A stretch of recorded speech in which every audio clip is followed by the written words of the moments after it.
Anyway, my fans. Anyway, ask him can oh even share it with them and ask him can use a voice here. You know what? Let me show you now.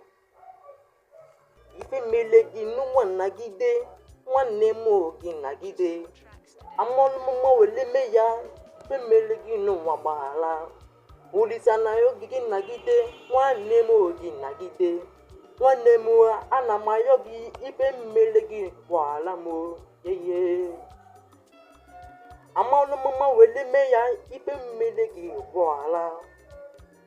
Wabu kumbia, wabele tala. Ụwa bụ eleta nnagbo, ụwa bụ ndidi n'elu ụwa.